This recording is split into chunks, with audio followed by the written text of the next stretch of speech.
غمگین ہونے کی ضرورت نہیں ہے. چند دنوں کے بعد ایک ابراہیم نامی مظلوم جو بادشاہ کے معاصر تھے, انہوں نے بھی بادشاہ کو بشارت دی کہ اے سلطان, آپ کے گھر میں ایک بیٹے کی ولادت ہونے والی ہے جو کہ زمانے کا ولی ہوگا اور زمانے کے سارے لوگ اس سے اکتساب فیض کریں گے. اور یہی تک بس نہیں ہے, ایک دن جب بادشاہ سویا, اپنے بستر پر آرام کے لیے گیا, دل کی دنیا بدل گئی, دل کی کیفیت میں تبدیلی آ گئی. رب قدیر نے اس کے قسمت کو تبدیل فرمایا اور اس طرح تبدیل فرمایا کہ ادھر بادشاہ کی آگ لگتی ہے اور میرے مصطفیٰ کی زیارت نصیب ہوتی ہے. اور جب میرے مصطفیٰ کی زیارت نصیب ہوئی تو میرے مصطفیٰ نے کوئی عام جملہ ارشاد نہیں فرمایا, بلکہ سلطان ابراہیم سے میرے مصطفیٰ نے ارشاد فرمایا. اس چیز کی طرف یہ اشارہ ہے کہ اللہ کے نبیوں کے غلاموں نے ایک بیٹے کی بشارت دی تھی, لیکن میرے مصطفیٰ نے ارشاد فرمایا, اے سلطان ابراہیم سنو, تمہارے گھر میں 2 بیٹوں کی ولادت ہوگی, تمہارے گھر میں 2 بیٹے پیدا ہوں گے. اور صرف میرے مصطفیٰ نے اس کی خوشخبری نہیں سنائی, بلکہ میرے مصطفیٰ نے ان دونوں کا نام بھی تجویز فرمایا. میرے مصطفیٰ نے فرمایا ایک کا نام اشرف رکھنا اور دوسرے کا نام عارف رکھنا. اور اب ایک نقطے کی بات سننا, بڑی اہم بات ہے اور بہت عظیم بات ہے, جو کہ حضور قطب عالم غوث العالم کے مقبولیت کی دلیل بنتی ہے. میرے مصطفیٰ کریم نے آپ کے والد گرامی سے ارشاد فرمایا کہ ابراہیم سنو, تمہارے گھر میں جو 2 بیٹے پیدا ہوں گے, ان میں جو بیٹا اشرف ہوگا وہ بیٹا تمہارا بڑا عالم اور اس کے علم کا ایک زمانہ معترف ہوگا. یعنی حضور غوث العالم کی شان یہ ہے کہ میرے مصطفیٰ ان کے علم کو بیان فرما رہے ہیں اور ارشاد فرماتے ہیں کہ جو تمہارا بیٹا اشرف ہوگا, پوری دنیا اس کے علم کو, ان علم کے چرچے کو مانے گی اور اس کے علم کا تعارف کرتی ہوئی نظر آئے گی. اور پوری دنیا میں آج آپ دیکھ سکتے ہیں میرے مصطفیٰ نے آج سے سینکڑوں سال پہلے حضور غوث العالم کے والد کو یہ بشارت دی تھی, اور جب آپ پیدا ہوئے آپ کا چرچا شروع ہوا تھا اور آج تک آپ کا چرچا جاری ہے اور انشاءاللہ اسی طرح قیامت تک آپ کا چرچا جاری ہے. آج بچے کے زبان پر حضور مخدوم اشرف سمنانی کا نام ہے کہ نہیں, ہر انسان جانتا ہے, ہر انسان پہچانتا ہے.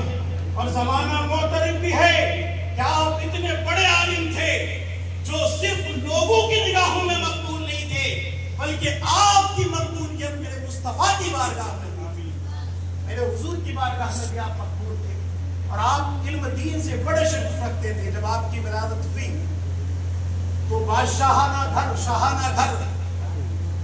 چاروں طرف خوشیوں کی لہر دوڑ گئی. ایسا محسوس ہوتا تھا کہ اب ہر دن عید کا دن ہے اور ہر رات شب برات ہے. بادشاہ نے بڑی محفلوں کا انعقاد کیا,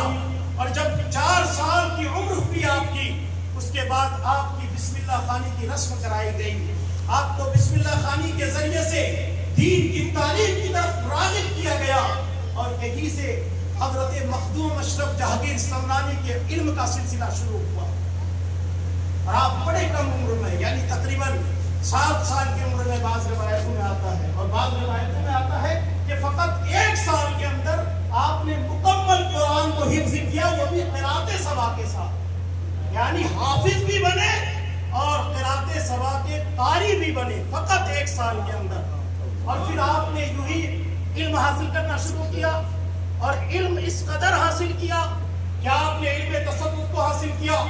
آپ نے علم فقہ کو حاصل کیا, آپ نے علم منطق و فلسفہ کو حاصل کیا, اور آپ نے مروجہ تمام علوم سے فقط 14 برس کی عمر میں تمام علوم کو حاصل کر کے فراغت حاصل کی, اور آپ کے سر پر دستار بندی کا تاج باندھا صرف 14 سال کی عمر میں. آج 14 سال کے ہمارے کتنے بچے ہیں؟ ہمارے بچے 14 سال کی عمر میں ناظرہ خواہ ہوتے ہیں, لیکن حضور مخدوم اشرف سمنانی ایک عظیم عالم جنہوں نے فقط 14 سال کی عمر میں تمام علوم سے آپ نے تمام علوم کو حاصل کر لیا. اور اب دیکھیے کہ جب آپ تمام علوم حاصل کر لیے, اس کے بعد 1 سال کے بعد آپ کے والد کا انتقال ہو جاتا ہے، فقط 1 سال کے بعد، یعنی تقریباً آپ کی عمر اس وقت 15 سال کی تھی۔ 15 برس کی عمر میں آپ کے والد جو سلطان تھے، جو بادشاہ تھے وہاں کے سمنان کے، ان کا انتقال ہو جاتا ہے۔ اب ساری ذمہ داری حضور مخدوم اشرف سلمانی کے کندھوں پر آ جاتی ہے۔ 15 برس کی عمر میں آپ تخت نشین ہوئے، سب نے آپ کو سلطان بنایا، کیونکہ زمانہ آپ کی قابلیت، آپ کی صلاحیت اور آپ کے فیصلہ کرنے کی قابلیت اور صلاحیت سے بخوبی واقف تھا۔ اس زمانے کے لوگ واقف تھے، سب نے آپ کو تخت نشین کر دیا۔ آپ فقط 15 سال کی عمر میں امور سلطنت کو سنبھالنے لگے اور آپ نے بخوبی انجام دیا، بخوبی سنبھالا۔ کچھ مخالفین تھے جنہوں نے سمجھا کہ یہ تو طفل مکتب ہے، اس کی عمر تو فقط 15 سال کی، یہ کیا بادشاہی نظام کو سنبھالے گا، یہ کیا بادشاہی نظام کو سنبھالنے کی طاقت رکھے گا۔ دشمنوں نے ہر طرح سے ہر حربے کو استعمال کیا کہ انہیں زیر کر دیا جائے، لیکن حضور مخدوم اشرف سلمانی نے اپنی خداداد قوتوں سے نظام سلطنت کو اس طرح امور انجام دیا کہ دنیا دیکھتی رہ گئی اور سارے دشمن ان کے سامنے سب زیر ہو گئے، اور آپ نے امور سلطنت کو انجام دیتے رہے آپ، اور پھر ایک زمانہ گزرتا گیا اور 10 سال تک آپ نے بادشاہت کی ذمہ داری نبھائی، سلطنت کو 10 سال تک سنبھالا، اور جب 10 سال تک آپ بادشاہت کی ذمہ داری نبھا چکے، اس کے بعد ایک رات آپ سوئے تو آپ نے خواب میں